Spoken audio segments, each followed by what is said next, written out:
So our guest today is a graduate of St. Louis School in Honolulu, Hawaii, and obtained his Bachelor's of Science in Business Management at Menlo College in Atherton, California. He first joined the lending industry in 2004 and quickly excelled as a residential loan officer. He is the founder and branch manager of Hawaii VA Loans, which he officially launched in December 2007. In 2018, he's honored as American Marketing Associates Young Marketer of the Year. Please welcome our guest, Gabe Amey. Are you there, Gabe? Welcome to the show. Welcome. What's up? What's up, guys? How you doing? Always great. We're staying safe and we're staying healthy. That's what everybody wants to say, right? Yep. Yeah. Exactly. What So else we can ask for? yeah, so we wanted to applaud you for the Our Kupuna. Woo! You guys quickly just put that together and have gotten into immediate action. So if any of our listeners want to go check it out, it's ourkupuna.org. Yeah. And .com. Technically, it is a nonprofit. We should have registered the .org, but it's okay. I'm always thinking about .com when getting a domain name, so we didn't switch that over. But so it's ourkupuna.com. Yeah, regardless of whatever the dot is, you guys are doing a good thing. Tell us, Gabe, what motivated you to do this? Yeah, so my father is 84 years old, and when COVID-19 was coming down, and it was obvious that we have to really be careful. One of the things that I was telling my dad was, you cannot leave the house. If you need any groceries, any supplies, whatever, you just call me, and I'll take it to you. He lives in Keller, I live in Kailua, but I don't care. I'll go grocery shopping for you. Just because it's so dangerous for those who are older in age. Yeah, and the at-risk groups. So the stats is 80% of those who die from COVID-19 are ages 65 and older. You can see how much more risk they are. And one of the things that hit me was, there's a lot of people, a lot of kupuna in Hawaii who don't have family who live on island. Maybe they live on the mainland, or maybe they live on a different island. And so what are they going to do? And so it was just like, okay, what can we do? And it was one weekend where I was like, okay, let's see if I can rally up some volunteers and put a call to action and see if we can connect Kupuna with volunteers in their community who can do shopping for them, picking up the necessary supplies, groceries, pharmacy runs, that kind of stuff. And so it kind of came together real quickly, and then just really from the help of social media and friends, we put it out there, put out the call to action, and in 3 days we had 540 volunteers sign up to help, which was an incredible response. Yeah, you guys had a kupuna shortage. I know. So we were. It was like kupuna and toilet paper. We're like, we gotta help them. Where they at? We need some toilet paper and some kupunas to help. It's funny. So, the team, the original team to help with this was my team at Hawaii VA Loans. Yeah. So we've got people who are used to calling people, taking calls, connecting people. So it was like, okay, so I need your help to do this on the side. So if we get kupuna who call, we gotta screen them, get their information. And if we got volunteers who want to register, then we got to screen them and make sure that do a background check and all that stuff. And one of the questions came up earlier before we launched. It was like, what if we have so much kupuna who register, but we don't have enough volunteers? And we kind of thought about that, and I was like, I don't know. I think I feel confident we'll have enough volunteers. And it was like, it was just like we had to shut down the volunteer registration at 5:40. So it was the opposite. It was like, right. We definitely, within the first week we had more than 100 kupuna. Nice. But I think within the first 2 weeks we had up over 100 kupuna who signed up. So there's definitely a demand there, and more kupuna services are getting notified about. Gabe, is there room for more kupuna? How many more could you guys help? No, we think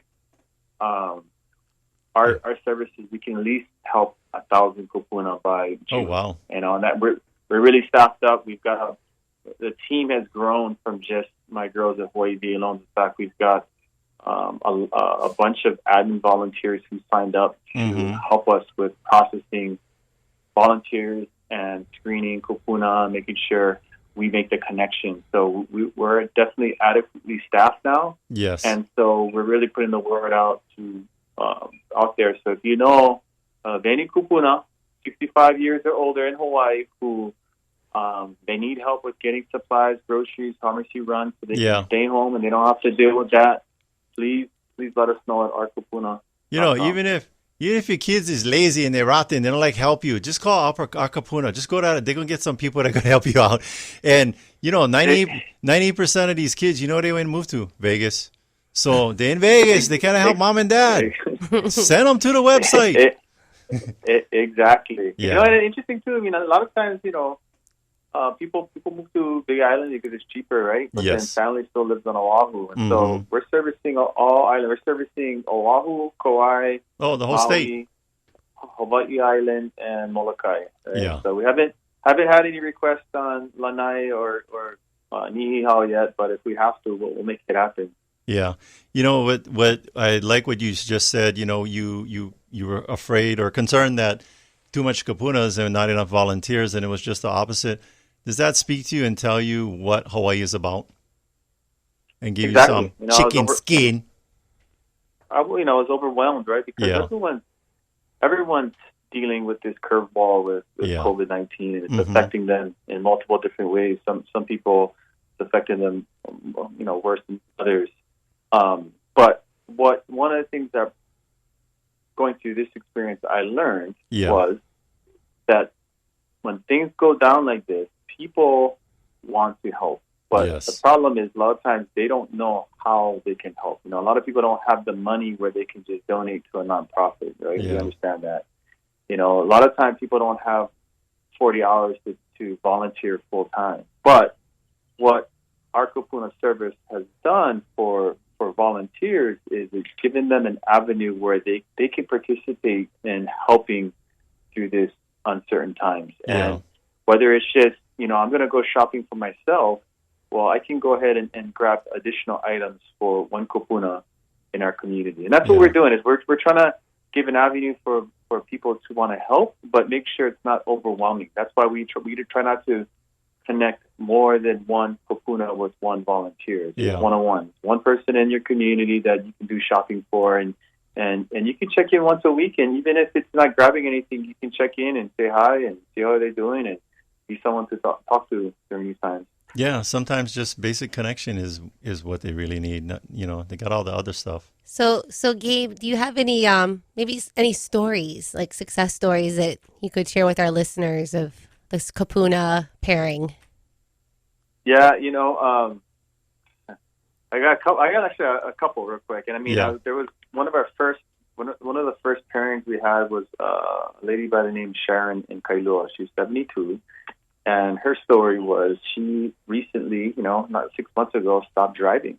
She's getting older in age. She just stopped driving, and she would catch the city bus. And when COVID-19 happened, she would go grocery shopping and catch the bus, but COVID-19 happened. It was like, last thing she wants to do is catch the city bus to go into Safeway to do shopping, right? So she had a whole bunch of anxiety trying to figure out what to do. And, she ultimately was ready to call an Uber, right? Yeah. And again, nothing against Uber, but, again, it's not ideal for someone who's 72 to be riding in an Uber with plus who the cost. knows what other passengers were in there. And so when she heard about our services, she registered and she called, but she admitted she was a little apprehensive because it was going to be a total stranger, picking up items. But I talked to her and she said she fell in love with their sponsor. She was so helpful. She got everything she needed, and it was such a sigh of relief to know that she can get the necessary items she needed without being unnecessarily exposed. And so that's was a good story. Real quick, here's another one. So I'm calling one Kupuna who registered, and I'm trying to make a connection with a volunteer, and I'm talking to Kupuna, and I think she's like 80. She's like 84, and I'm talking to her, and she's like, I just need someone to pick me up and take me to the store so I can go grocery shopping. And I told her, sorry, Auntie, we cannot do that. We cannot actually take you places. Our service can't do that. We we have to pick up the groceries for you and drop it off. We don't want you sitting in the car. You can be exposed. Yeah. And honestly, it's too much liability for a volunteer to be driving you around. Yeah. And she was adamant about, but I'm the only one that knows exactly what I want. So Yes. if you cannot do that for me, then I can't use your service. And so I spent at least 15 minutes trying to convince her it was a bad idea to actually go shopping for yourself. Yeah. But it was to no avail. So we had to try to refer to a different service that could better help her for her needs. But it was definitely funny trying to convince her, stay home. We need you to stay home right now. Well, this reminds me of that bumper sticker. I didn't, my dog didn't. I didn't rescue my pet. My pet rescued me. Not that grandma and grandpa is like rescue grandpas and rescue grandmas, but it's creating a connection where the benefit is reciprocal. It's not the volunteers just making a connection with these elderly people and helping them. I'm sure they feel really good about it, and I'm going to imagine that these will be relationships that'll be lifelong. I wouldn't be surprised. And that's really what we hope for. And even post COVID-19, there could be. We still think that there could be a need for our Kupuna, and just being of service to those in our community that are older and they don't have the same capabilities as before, and they don't maybe have family members, right? And in the area, and so they definitely could use, whether it's picking up items or just communication and support. Gotcha. Like that. Well, really awesome story. What? Well, and if any of our listeners are just tuning in, this service is actually statewide. Statewide, you guys are helping on all islands. And Gabe, what's the website again?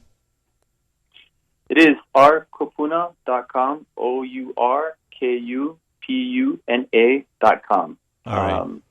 And then we are a. I was going to say, is there anything more that that this nonprofit needs from the community besides like the time and the services? Or probably still Kupunas, huh? Yeah, we well definitely Kupuna. If you need help or of Kupuna who could use the service, you can always go to our website or call 808-400-4506. We definitely need that. But also for us, we're actually an official 501c3. Nice. And for us, there's definitely costs involved with this. Yeah. We're doing background checks. We're mailing a PPE kit that contains masks and gloves to the volunteer. Personal to protective make sure they're equipment. Protected. Mm-hmm. Yep. And we have to mail that to this cost. So it probably takes, for every connection we make from Kupuna to volunteers, about $40. Yeah. And so for us, we definitely could use financial support. Yes. To keep this program running. And on our website, there is a donate button. That's what I was going to say. Any donation, make it easy. Any donation is. Well, I'm not a tax professional, but since we are a 501c3, it should be a tax deduction on your side. But yeah, that we always could use more financial support to keep our program running. And you know what? Whether it's a tax deduction or not, you can get a little nice checkbox next to your name when you're up in the pearly gates, and God's going over what was your life on earth like. You get a good checkbox over there. So do the right thing. Some people have time. Yeah. And other people have money, and some people get both. They got both. Yeah. So here's two different ways that you can help to support our Kupuna here. Yeah. Here in Hawaii. Yes, right here. Right here on all islands. Yeah. All right, Gabe, any other last stories or anything you wanted to share about ourkupuna.com? No, hey, that's it. Okay. I appreciate, but what we will think, I really appreciate all the volunteers we have that signed up. We have over 600 that signed up, and not all of them are connected to Kupuna right now, but we have a lot of them that are. And we've gotten great feedback from our Kupuna. We check in our Kupuna, see how everything's going, and we've got great feedback. So I want to give a shout out to all our volunteers who are helping this program right now. And you guys have, I think on Instagram, you have an Instagram page that is constantly being posted. At our Kupuna on Instagram. Yep. And then Facebook.com/our Kupuna. So you can always get filled in on what's the latest. We've got testimonials from our Kupuna from there. We've got updates on how much connections we made, and so check it out. Yep. So thank you, Duke. I was going to say Duke. Thank you, Gabe. Yes. You guys are welcome. Appreciate it. Thanks for having me on the radio show. All right, guys? All right. Thank you, Gabe. Awesome work with the Kupuna. Yeah, so this is a great example of how business people in the community, we don't need government to fix everything. You guys can step up to the plate and do great things in your community. And that's what Gabe and his team did at Hawaii VA Loan. So really show your support for them. Go to the website. OurKupuna.com. Hit that donate button. Yes. Hit that donate button. Or if you know a Kupuna that needs some help, maybe like they're a little nervous to ask for help. They need Kupuna spotters. Yeah. Drive around. Help make the connection. Yeah.